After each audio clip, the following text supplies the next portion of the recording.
Oke, hai semuanya, Mas Bang Garis Zone.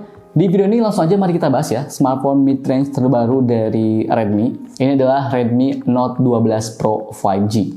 Punya slogan Jawara tanpa batas. Di video ini mari kita bahas apa benar ini layak disebut Jawara tanpa batas dan apa yang menarik dari HP ini. Langsung aja mari kita bahas dan let's go. Baik, langsung aja mari kita mulai dari speknya terlebih dahulu ya. Jadi HP ini tuh menggunakan chipset Dimensity 1080 5G dengan fabrikasi 6 nanometer. RAM-nya itu 8GB LPDDR4X dan storage-nya itu 256GB UFS 2.2. Ada juga nih fitur RAM expansion sebesar 5GB sehingga total RAM-nya ini tuh up to 13GB. Walaupun jujur sebenarnya kalau misalnya ada smartphone yang ada fitur kayak gini ya, RAM expansion atau extension, jujur nggak pernah gue pakai. Karena menurut gua RAM 8GB aja sudah gede dan udah lancar untuk multitasking ataupun ya menjalankan banyak aplikasi. Untuk OS-nya sendiri ini menggunakan MIUI 14 yang berbasiskan Android 12. Nah, ini Xiaomi kenapa masih Android 12? Nah, dari segi dimensi, HP ini tuh punya ukuran 162,9 mm, lebarnya ini 76 mm, dan tebalnya ini tuh di 7,9 mm. Dan untuk beratnya sendiri, ini di 187 gram, yang tentunya ini tuh relatif ringan di genggaman tangan. Walaupun HP ini tuh punya desain tipis, tapi baterainya ini tuh berkapasitas 5000 mAh yang sudah support dengan 67 watt supercharge. Desain pada HP ini tuh terlihat sederhana ya, tapi modern. Punya back covernya ini tuh berbahan glass sehingga terlihat modern. Build quality-nya juga udah oke, berasa solid. Walaupun frame-nya sendiri masih berbahan polikarbonat. Secara desain HP ini tuh menggunakan flat design dengan keseluruhan sisi terlihat rata dan simple. Sudut pada desain flat ini tuh menurut gua sih agak kaku ya, kurang ergonomis untuk pemakaian lama. Tapi untuk kenyamanan ketika dipegang, gua lebih menyarankan buat dipakein soft case aja ya, yang sudah disediakan di paket penjualannya. HP ini juga nih tersedia dalam dua varian warna, Sky Blue dan Midnight Black. Dan pada varian warna Sky Blue ini tuh menggunakan finishing warna doff, sehingga enggak mudah terkena bekas sidik jari dan bikin kelihatan tetap bersih. Di sebelah kanan ada tombol power sekaligus sensor fingerprint, dan ada juga tombol volume up dan down ya. Kemudian di bagian atasnya itu ada IR blaster, mikrofon, speaker, dan tentunya Redmi masih menyediakan audio jack di smartphone mid-range-nya ini. Di sebelah kirinya ini tuh nggak ada apa-apa, polos. Dan di bagian bawahnya itu terdapat speaker, port USB Type-C, mikrofon, SIM tray untuk 2 nano SIM ya, tanpa micro SD. Jadi gue tegaskan lagi ya, kalau HP ini tuh nggak bisa ditambahkan micro SD. Kemudian HP ini tuh menggunakan dual stereo by Dolby Atmos speaker, dan karena speaker yang dimiliki HP ini tuh stereo, suara yang dihasilkannya pun jadi terasa lebih luas didengar. Kualitas dari suaranya ini juga menurut gue ini udah cukup bagus ya, detail suaranya juga udah cukup jelas dan bassnya juga cukup berasa. Selain itu nih, dengan adanya dual mikrofon, jadi HP ini tuh punya dua mikrofon, bikin suara yang ditangkap ketika melakukan perekaman menjadi lebih luas dan bagus. Adanya dual mikrofon juga membantu mencegah ketika salah satu mikrofon ketutup oleh tangan. Sementara nih untuk haptiknya menggunakan X-axis linear motor ya, jadi getaran atau haptic feedback yang dihasilkannya ini tuh cukup halus, nggak terlalu over dan cukup enak ya. Untuk sensornya pada HP ini tuh terbilang cukup lengkap, gyroscope juga ada, dan yang nggak kalah penting HP ini juga udah punya fitur NFC. HP ini juga nih mengantongi sertifikasi IP53 yang setidaknya cukup meyakinkan kita kalau HP ini tuh tahan dari percikan air dan debu. Untuk layarnya sendiri, HP ini tuh punya layar 6,67 inci dengan panelnya ini tuh POLED ya, resolusi Full HD+, dengan refresh rate-nya ini tuh di 120 Hz. Secara default, refresh rate-nya ini tuh berada di auto ya, yang mana ini akan menyesuaikan dengan aktivitas yang dilakukan. Ketika melakukan scrolling atau swipe up, swipe down gitu ya, refresh rate-nya ini tuh akan berubah secara dinamis bahkan hingga di 120 Hz. Dan ketika tidak ada aktivitas akan turun hingga 30 Hz atau bahkan 20 Hz. Untuk kecerahan layarnya sendiri, Xiaomi mengklaim hingga 900 nits yang tentunya bakalan bikin layar HP ini tuh kentara walaupun di kondisi yang sangat terik. Sebagai layar yang menggunakan POLED, color gamut yang dihasilkannya juga ini sudah 100% DCI Fitri, sehingga warna yang dihasilkan lebih kaya, luas, dan tajam. Menariknya juga nih, jadi HP ini tuh sudah mendukung Dolby Vision dan HDR10+, yang dapat menghasilkan kualitas gambar lebih maksimal. Dan tentunya nih, buat nonton film enak banget, bakalan memberikan pengalaman lebih baik ya ketika menonton di HP ini. Dan untuk layarnya ini juga nih, untuk pelindungannya sudah menggunakan Corning Gorilla Glass 5 yang cukup menjamin ketahanan dari goresan-goresan. Nah, kalau kalian perhatiin nih, bezel pada layarnya juga relatif tipis ya, dan berimbang di keempat sisi. Cakep ini ya. Nah, berkat adanya teknologi COP atau Chip on Pi yang memungkinkan layar menjadi lebih luas dan menyisakan hanya 2,9 mm antara layar dan tepi ponsel. Ini memberikan tampilan yang lebih besar dan immersive. Jadi nggak ada cerita tuh bezelnya tuh tebel sebelah. Karena kan biasanya HP-HP tuh oke lah tipisnya tuh yang kiri kanan gitu ya. Tapi dagunya ini tuh agak tebal. Tapi kalau ini buset, ini enggak nih. Ini tuh benar-benar berimbang tuh ya. Kelihatan nggak sih berimbang gitu. Jadi wah, berasa banget sih pakai nonton, main game, cakep, layarnya enak. Nah, walaupun HP ini tuh menggunakan layar panelnya ini tuh OLED, tapi sayangnya HP ini tuh belum mendukung fitur in-display fingerprint. Ya, sayangnya itu, tapi ya walaupun belum mendukung in-display fingerprint, setidaknya ini sudah ada fitur always on display.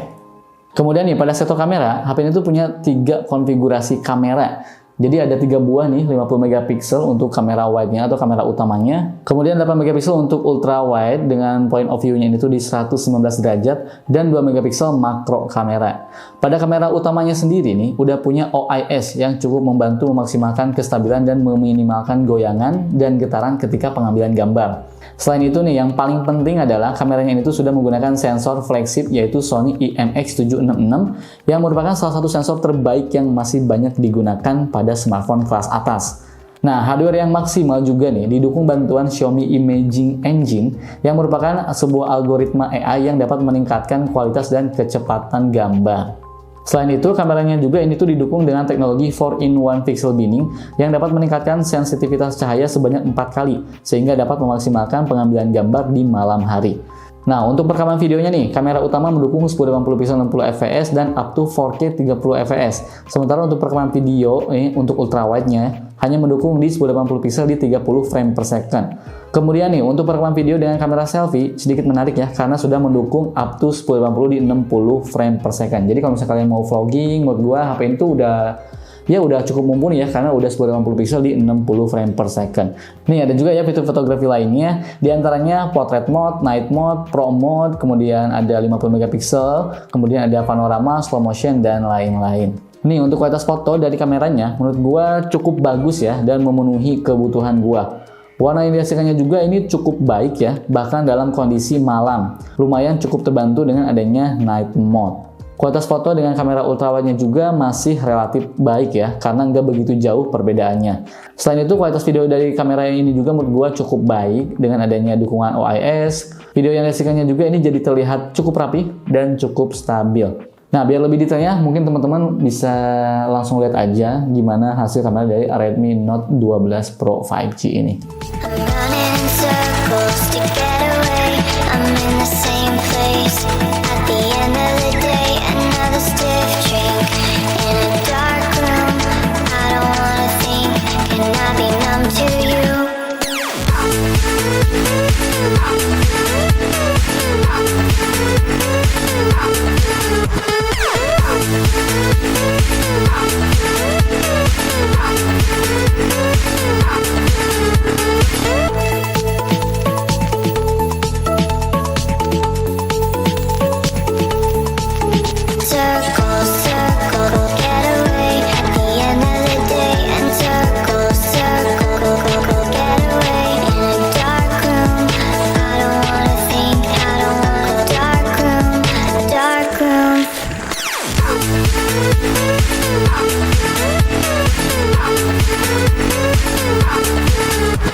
Can I be numb to you?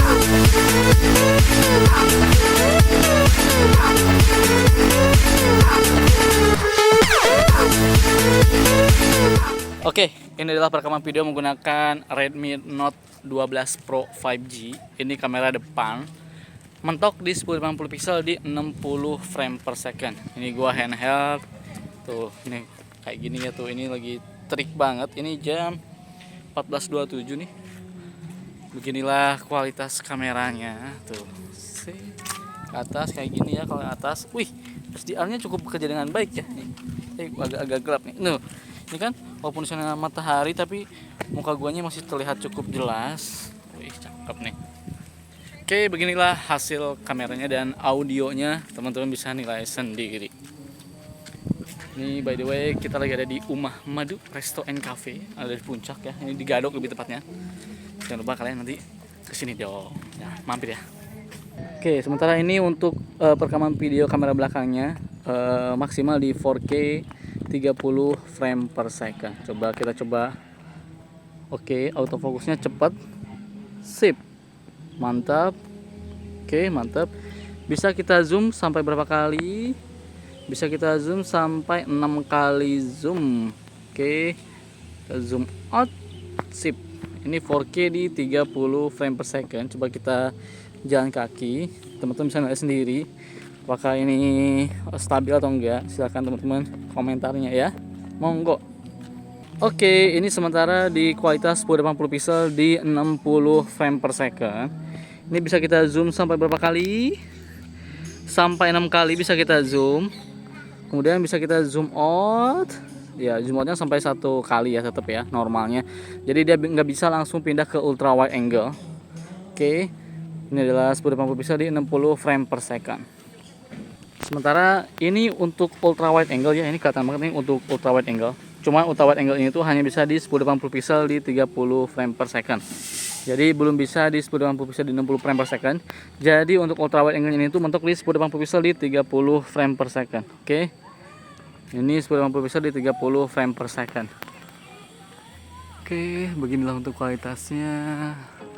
Nah, kemudian kita sekarang bahas performanya. Jadi setelah gue lakukan tes sintetis ya menggunakan aplikasi-aplikasi benchmark lainnya, hasilnya ini tuh seperti ini ya. Pada AnTuTu Benchmark mendapatkan skor di 519 ribuan poin. Kemudian di PCMark mendapatkan skor work performance-nya itu di angka 10 ribuan poin. Sedangkan di Geekbench 6 mendapatkan skor single core di 816 poin dan multicore di 2195 poin. Nah, untuk mengetahui performa ketika main game, gue coba nih tes di beberapa game ya. Yang pertama gue coba tes di Mobile Legends dengan settingan refresh rate-nya ini tuh super ya, dan settingan grafisnya ini tuh ultra. FPS yang didapat yaitu di angka 80-90 fps. Sedangkan di PUBG Mobile, settingan yang bisa dilakukan untuk grafik HDR dan frame rate-nya ini tuh mentok di ultra. Untuk FPS yang didapat yaitu dinamis ya di angka 50-60 fps. Overall ketika digunakan untuk bermain game, menurut gue ini cukup lancar dan gak ada kendala sama sekali ya. Dan menurut gue HP ini tuh udah sangat mumpuni untuk diajak main game. Nah, ngomongin performa, biasanya baterai ini tuh sangat amat penting ya untuk kita ketahui gimana performanya. Nih, gue coba pakai untuk aktivitas scrolling TikTok, kemudian buka-buka script, bikin script gitu kan, kemudian sekali main game, sekali nonton. Nah, HP ini tuh menghabiskan baterai sekitar 10% selama 1 jam penggunaan. Sedangkan nih ketika bermain game, baterai 10%-nya ini tuh dihabiskan dalam setengah jam saja. Ini merupakan hal yang wajar ya, karena ketika bermain game cukup menguras baterai. Kemudian nih untuk pengecasannya, dari kondisi baterai 15% hingga 94% memakan waktu 1 jam 40 menit. Oke, 1 jam 40 menit. Menurut kalian gimana? Cepat apa enggak sih? Tulis kolom komentar. Oke, baik, kesimpulannya. Setelah gue menggunakan HP ini, Redmi Note 12 Pro 5G, dan di harganya yang 4,6 juta. Apa sih yang kalian dapatkan? Menurut gue adalah, yang pertama adalah desainnya yang cakep nih, pakai glass juga gitu kan. Oke, kemudian kameranya juga ini udah sangat oke untuk di kelas 4 jutaan ya. Kenapa? Karena sudah menggunakan sensor Sony IMX766 juga. Kemudian layarnya juga menurut gue ini udah oke banget. Bezelnya tipis di keempat sisi. Jarang nih ada HP kayak gini ya. Panelnya juga udah OLED, jadi nonton di HP ini tuh udah enak banget. Performanya juga menurut gue ini udah sangat cukup banget untuk mid range. Udah sangat memenuhi kebutuhan banget gitu ya. Jadi kalau misalnya kalian tertarik, monggo langsung aja jadiin wishlist ya, jadiin wishlist buat kalian buat beli ini ya. Karena menurut gue HP itu sangat menarik. Tapi ada satu pertimbangan ketika kalian membeli HP ini. Ingat, HP ini tuh nggak ada slot micro SD. Oke, walaupun sejujurnya gua nggak pernah pakai micro SD sih selama pakai HP ya. Tapi takutnya mungkin kalian memang pengen ditambahin gitu 2 TB gitu micro SD. Nah, di sini tuh nggak ada slotnya. Oke, itu saja video kali ini. Semoga bermanfaat. Kalau misalnya kalian mau diskusi, yuk diskusi nongkrong di kolom komentar. Kalau misalnya kalian mau ditanyakan langsung ke gua, langsung aja DM gua di Instagram di @rizwanzon. Oke, gua pamit dan bye. Oh iya, satu lagi, baterainya juga cepat ngecasnya. Sekarang tuh zaman-zaman yang mesti ngecas baterai cepat 67 watt. Mantap. Gerah banget ya Allah.